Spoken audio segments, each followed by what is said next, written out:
नमस्कार दोस्तों, मेरे चैनल एजुकेशन क्लासेस हिंदी में आप लोगों का स्वागत है।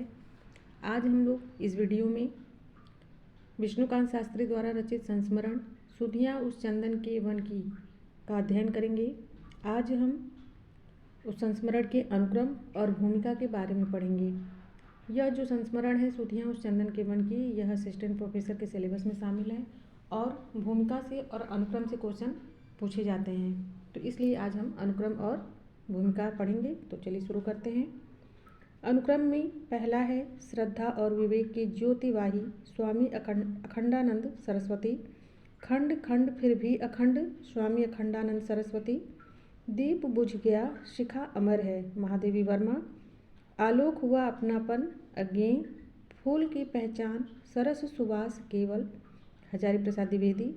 पास रहते हुए भी दूर मेरे पिता पंडित गांगे नरोत्तम शास्त्री।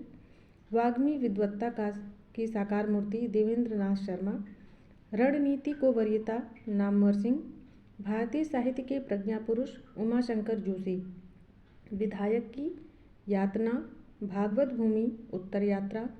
पीढ़ियों से बिछड़े भाइयों के बीच चंद रोज। तो ये इसका अनुक्रम था। इसके अनुक्रम को याद कर लीजिएगा क्योंकि इसमें से एक भी पूछा जा सकता है कि यह जो अनुक्रम है वह किस रचना से संबंधित है। आइए अब हम भूमिका के बारे में पढ़ते हैं।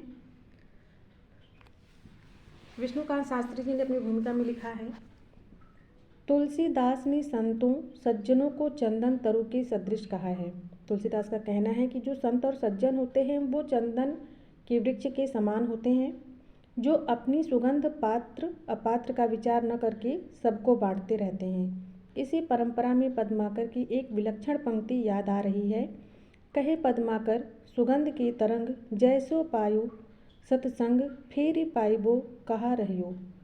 सत्संग की सुगंध की तरंग किसमें कितनी बस पाई यह बात अलग है, किंतु यह तो स्पष्ट है ही कि श्रेष्ठ जनों का साहचर्य सुवासित करता ही है।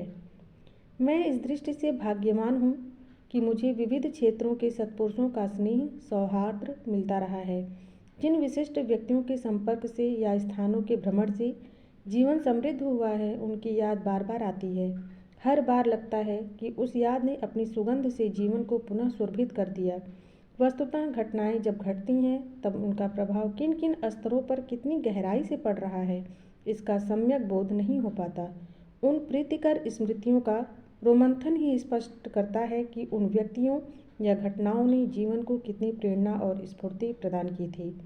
उनके प्रति कृतज्ञता बोध ही मुझे उनकी स्मृतियों को लिपिबद्ध करने को उत्साहित करता रहा है। इस तरह ये संस्मरण लिखे जाते रहे और कालांतर में संकलित हो पुस्तक का रूप धारण कर बैठे। चंदन तरु सदृश विविध असाधारण प्रतिभाशालियों की स्मृतियों का संकलन इस कृति में है। इसका ध्यान आते ही कविवर गिरिजा कुमार माथुर की एक पंक्ति मन में कौंधी, सुधिया उस चंदन के वन की, और वही पंक्ति इस पुस्तक की संज्ञा बन बैठी। तो दोस्तों हमें याद रखना है कि यह जो